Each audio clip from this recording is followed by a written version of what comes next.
युवा हैं जो लोग अपना स्वरोजगार शुरू कर रहे हैं, ऐसे लोगों के लिए मुद्रा योजना के माध्यम से, मुख्यमंत्री रोजगार सृजन कार्यक्रम के माध्यम से बिना किसी गारंटी के उनको लोन देने का काम किया जाता है। कि आपने लोगों की परवाह करने वाली सरकार चुनी जो गरीबों की परवाह करती है और सोचने के बाद उनके लिए योजनाओं को बना करके क्रियान्वित करने का काम भी करती है। उत्तर प्रदेश सरकार द्वारा चलाई जा रही महत्वाकांक्षी योजना के तहत बहराइच के गायत्री विद्यापीठ पीजी कॉलेज रिसिया में टेबलेट वितरण हुआ। इस अवसर पर मुख्य अतिथि बहराइच के सांसद डॉक्टर आनंद कुमार गौड़ मौजूद रहे।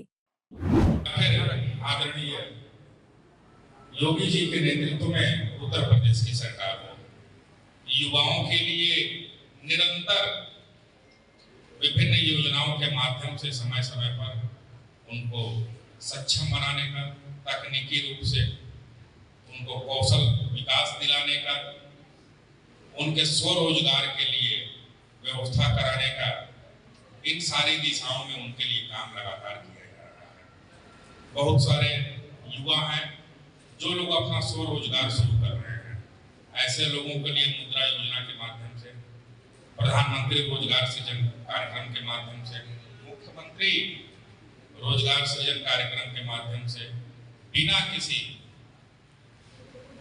गारंटी के उनको लोन देने का काम किया जा रहा है। पहले जो मुद्रा योजना 10 लाख की हुआ करती थी, आज 20 लाख की है। आप लोग भी अपने टाइम में केंद्र सरकार की और राज्य सरकार की कल्याणकारी योजनाओं को सर्च कर सकते हैं, उस पर उसका रजिस्ट्रेशन करा सकते हैं। आपको ज्यादा कहीं भाग दौड़ करने की जरूरत नहीं है।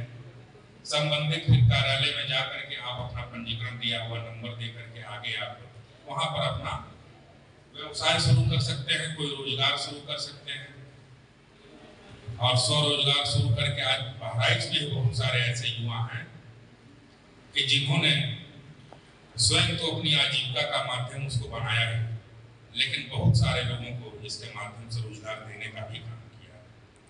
ऐसे स्वयं सहायता समूह की बहुत सारी बहनें हैं जो लोग खुद तो आर्थिक रूप से सक्षम हो रही हैं, लेकिन साथ ही साथ अपने समूह से जुड़ी हुई बहनों का भी, और जो गांव की उनकी बहनें हैं, ऐसे सभी लोगों को आर्थिक रूप से सक्षम बनाने का काम कर रही हैं। आज हम बहराइच में ही देख रहे हैं कि कई सारे स्वयं सहायता समूह जब से केंद्र सरकार मोदी जी ने योजना शुरू किया, उन लोगों को आर्थिक रूप से सहायता देना शुरू किया, बहुत सारी योजनाएं उन लोगों के लिए शुरू की गई, तब से सभी लोग बहुत सारे उन लोगों ने रोजगार शुरू किए। और यह सब आप सभी के आशीर्वाद से ही संपन्न हुआ। अगर आप सबका आशीर्वाद नहीं होता, प्रदेश में और केंद्र में भारतीय जनता पार्टी की सरकार नहीं होती, तो आज आपके हाथ में यह टैब नहीं होता। हमारे गरीब भाइयों की झोपड़ी के स्थान पे पक्का मकान नहीं होता, उनके पक्के मकान में बिजली नहीं होती, गैस सिलेंडर नहीं होता, उनके आवास में पक्का शौचालय नहीं होता। ये सब आप लोगों का ही आशीर्वाद है कि आपने एक ऐसी लोगों की परवाह करने वाली सरकार चुनी जो गरीबों की परवाह करती है, महिलाओं के बारे में सोचती है, युवाओं के बारे में सोचती है, किसानों के बारे में सोचती है, और सोचने के बाद उनके लिए योजनाओं को बना करके क्रियान्वित करने का काम भी करती है। हम सभी लोग ग्रामीण क्षेत्र से ही आते हैं और यहाँ पर कृषि ही हमारे बहराइच में आजीविका का प्रमुख माध्यम है। कितने सारे किसान आज 6,000 रुपए सालाना किसान सम्मान निधि पा रहे हैं। किसान क्रेडिट कार्ड के माध्यम से उनको आसानी से ऋण देने का काम हो रहा है।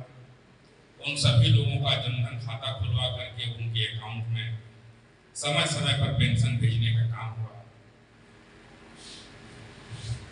बहुत सारी योजनाएं हैं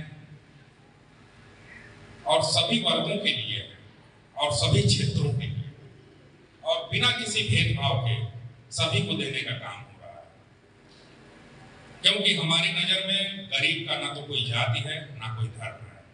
अगर गरीब है, वंचित है, तो जो योजनाएं हैं, जो सुविधाएं हैं, उसका लाभ सभी को मिलना चाहिए।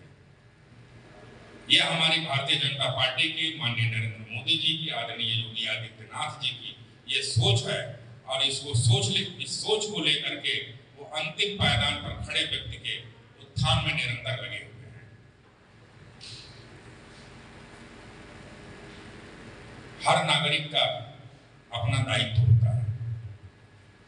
हम चाहे जिस क्षेत्र में हों, जहां पर अपना काम कर रहे हैं, जिस क्षेत्र में चाहे हम अगर छात्र हैं, तो एक छात्र की क्या जिम्मेदारी है कि हम पूरी ईमानदारी से, पूरी मेहनत के साथ में पढ़ें, अध्ययन करें। जो अध्यापक हैं, उनका दायित्व है कि छात्रों को अच्छे से तैयार करें, उनका कोर्स अच्छे से पूरा कराएं और साथ ही साथ उनको रोजगार पर और उच्च शिक्षा के लिए प्रेरित करने का और उसके लिए उनको उत्साहित करने का काम करें। हम सभी लोग अपने अपने स्थान पे अपना अपना काम अगर पूरी ईमानदारी से करते रहेंगे तो निश्चित रूप से हमारा भारत और अधिक समृद्ध होगा और अधिक विकसित होगा। और जिस विकसित भारत के संकल्प को लेकर के माननीय नरेंद्र मोदी जी चल रहे हैं, वह आप सभी के मेहनत परिश्रम से पूरी तरीके से सफल हो। तो मेरा आप सभी से यही आग्रह है कि हम एक अच्छे छात्र होने का और जिस क्षेत्र में अपना काम कर रहे हैं उस दायित्व को पूरी तरीके से ईमानदारी से निर्वाह करने का, हम अपना अपना काम अपने अपने स्थान पर पूरी ईमानदारी से करेंगे और राष्ट्र निर्माण में अपनी पूरी भूमिका निभाएंगे। इन्हीं शब्दों के साथ और ज्यादा कुछ ना कहते हुए मैं अपनी वाणी को विराम देता हूँ। जय हिंद, जय भारत।